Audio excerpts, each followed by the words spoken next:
Di sini saya akan memberikan sedikit tutorial Eviews.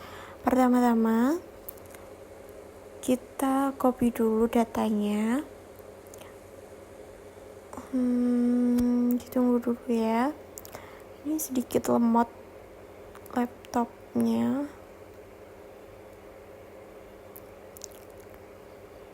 Oke, kita copy semuanya.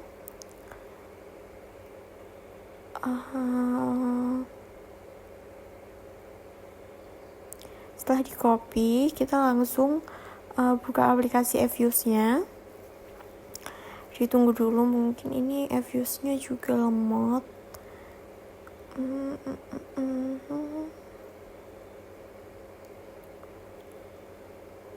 Nah, setelah itu frekuensinya kita ganti monthly, start date-nya 2019, end date-nya 2023.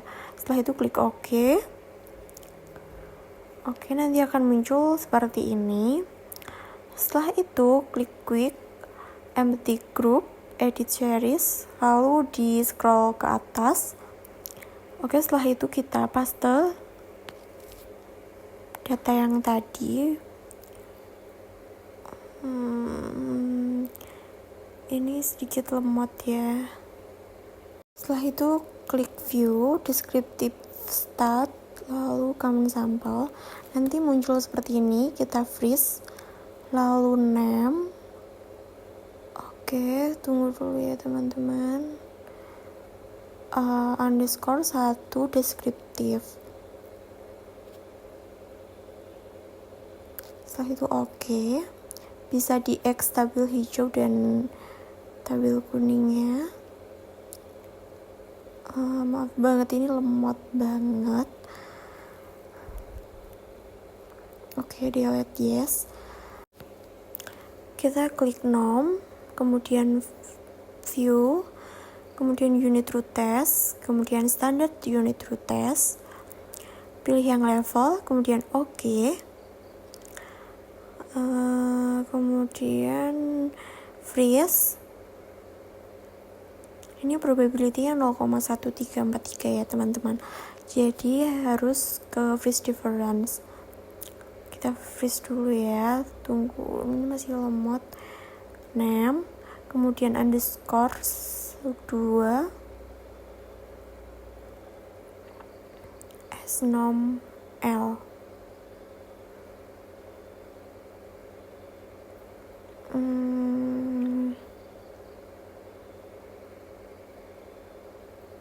Oke, kemudian di X yang hijau.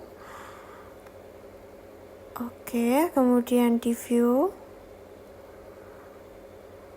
unit root test, standard unit root test, kemudian freeze difference, klik OK. Kemudian ini probability-nya udah 0,000, jadi nggak usah dilanjut lagi. Kita freeze. Name underscore 2 S-nom F. Oke. Kemudian bisa di X yang hijau, yang kuning juga. Kemudian kita klik yang FDR. Oke, setelah itu view, unit root test, standard unit root test, kemudian yang level, kemudian oke. Nanti akan muncul ini, probability-nya 0,1462. Setelah itu kita freeze. Kita name underscore 2 FDRL.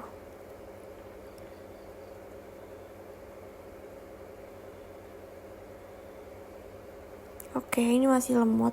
Tunggu ya teman-teman. Oke, kita close, kemudian kita view lagi, unit root test, standard unit root test, kemudian kita ke freeze difference, kemudian oke. Ini probability-nya udah 0,000, artinya udah nggak usah dilanjut. Kemudian freeze, name, underscore 2 FDRF.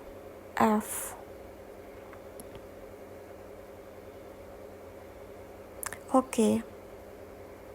Kemudian bisa di X.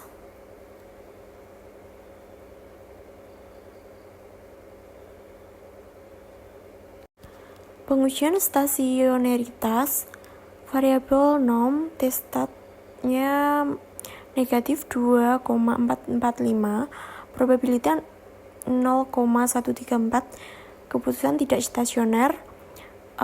Sedangkan di freeze difference negatif 15,746, sedangkan probnya 0,000 stasioner. Sedangkan FDR di tingkat level dia T-statnya negatif 2,340, probability-nya 0,146, artinya tidak stasioner. Kemudian di tingkat freeze difference T-statnya negatif 6,556, probability-nya 0,000, artinya stasioner. Oke, kita lanjut ke F-use. Kemudian ini masih di FDR tadi.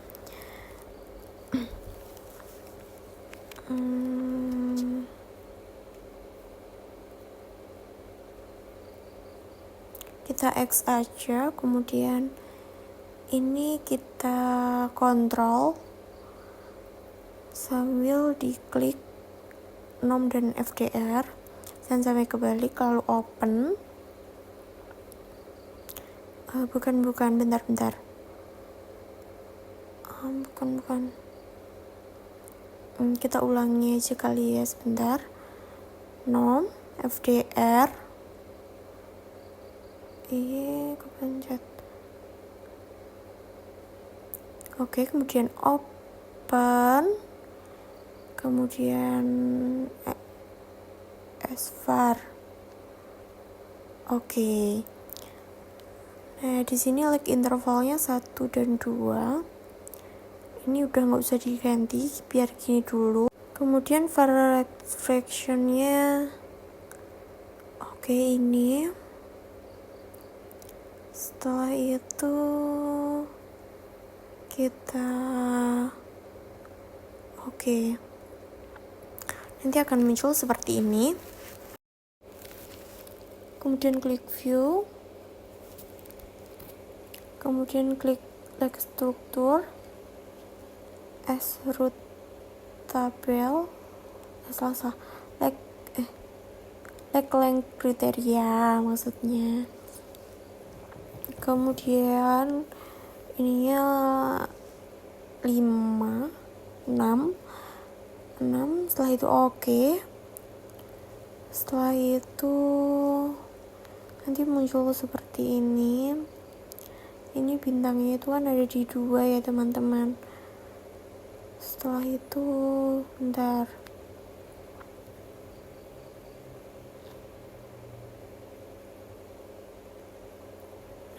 itu 3 like OPT. Oke.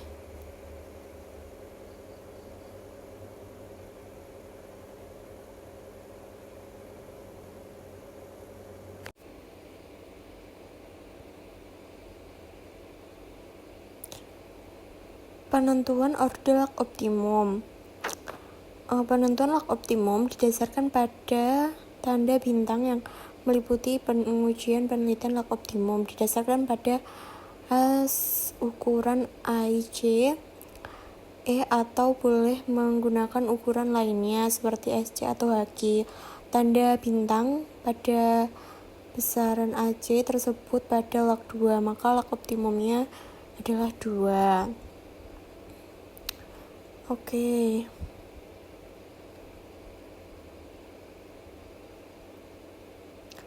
Setelah itu kita ke F-use lagi.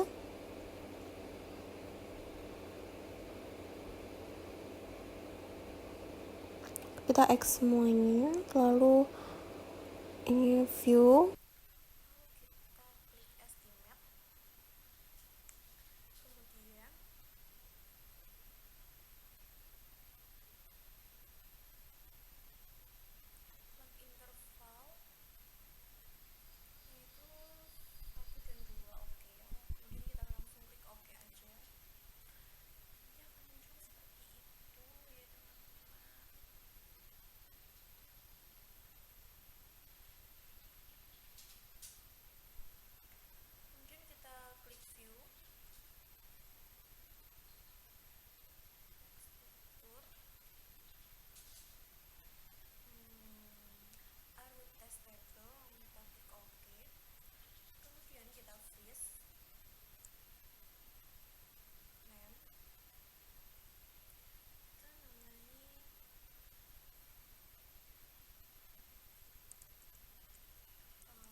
Hasil pengujian menunjukkan nilai modulus kurang dari 1, maka VAR stabil dan dapat dilakukan uji selanjutnya. Setelah itu kita ke evisnya lagi ya teman-teman.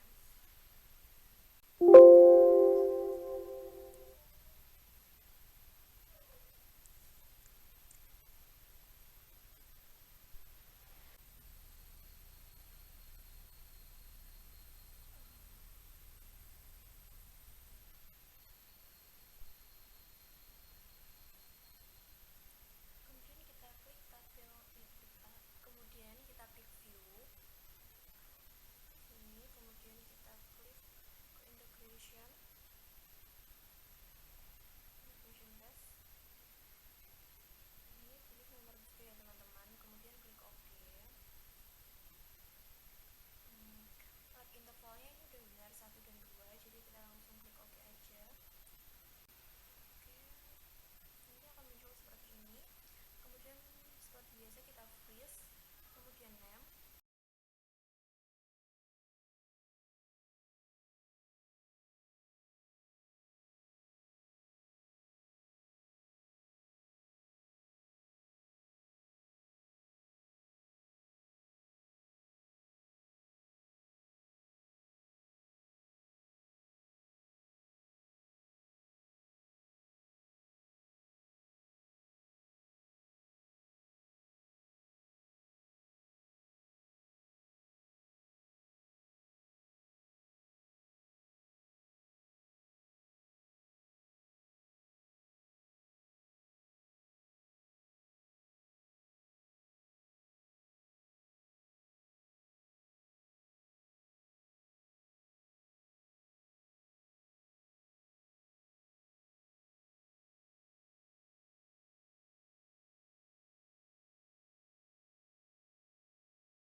Kemudian DFDR denom min 1 D-stabnya 0,822. Kesimpulannya, denom negatif 1 tidak berpengaruh positif tidak signifikan terhadap DFDR. Kemudian DFDR negatif 1 D-stabnya 0,883. DFDR negatif 1 berpengaruh positif tidak signifikan terhadap DFDR. Bandingkan stick dengan tabel. Di tabel DF include observation jumlah independen negatif 1. F sama dengan 8, negatif 2, negatif 1 sama dengan 55, dan alpha 0,05, sehingga T tabel 2,004. Jika T hitung lebih besar daripada T tabel, maka berpengaruh signifikan. Kemudian kita lanjut ke IRF atau Impulse Response Function. Di sini bisa dilihat hasil dari reviews kita tadi. Kemudian ini respon denom terhadap guncangan denom sebesar atau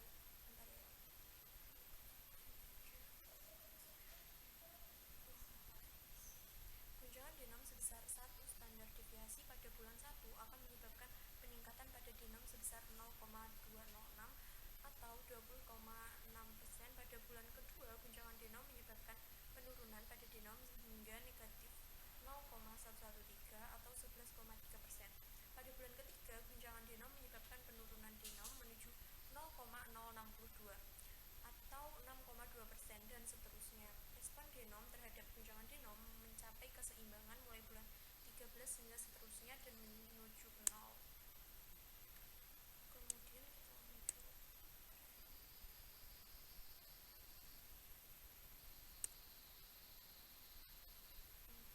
Respon denom terhadap guncangan DFDR.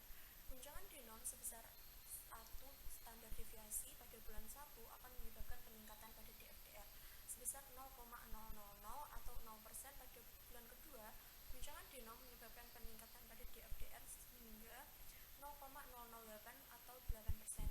Pada bulan ketiga, guncangan denom menyebabkan penurunan DFDR menuju negatif 0,003 atau 3% dan seterusnya. Respon denom terhadap guncangan DFDR mencapai keseimbangan mulai dari bulan 9 hingga seterusnya dan menuju 0. Dan DFDR terhadap guncangan denom. DFDR 1 standar deviasi pada bulan 1 akan menyebabkan peningkatan pada denom sebesar negatif 0,000 atau 0%. Pada bulan kedua, guncangan DFDR menyebabkan peningkatan pada denom hingga 0,227 atau 227%. Pada bulan ketiga, guncangan DFDR menyebabkan penurunan denom menuju negatif 0,097 atau 9,7% dan seterusnya. Respon DFDR terhadap guncangan denom mencapai keseimbangannya mulai bulan 14 hingga seterusnya dan menuju 0. Kemudian respon DFDR terhadap guncangan DFDR. Guncangan DFDR sebesar 1 standar deviasi pada bulan 1 akan menyebabkan peningkatan pada DFDR sebesar 2,773 atau 277,3%. Pada bulan kedua, guncangan DFDR menyebabkan penurunan pada DFDR hingga 0,335 atau 33,5%. Pada bulan ketiga, guncangan DFDR menyebabkan penurunan DFDR menuju 0,050 atau 50% dan seterusnya. Respon DFDR terhadap guncangan DFDR mencapai keseimbangannya mulai bulan 9 hingga seterusnya dan menuju 0. Kemudian kita lanjut ke FEVD atau Forecast Error Variance Decomposition.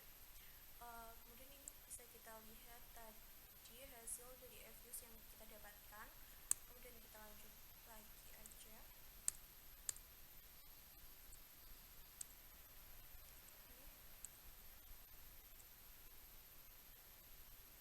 Dekomposisi varian dari denom. Berdasarkan dekomposisi varian dapat disimpulkan bahwa bulan 1 fluktuasi denom disebabkan oleh guncangan dari denom yaitu sebesar 100% dan guncangan dari DFDR sebesar 0%.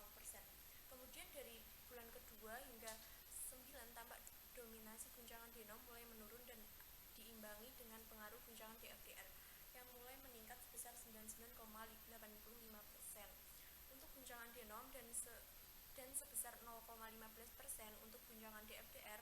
Pada bulan ke-10 hingga akhir, denom mencapai keseimbangan, di mana fluktuasi denom yang disebabkan oleh guncangan denom sebesar 99,85%.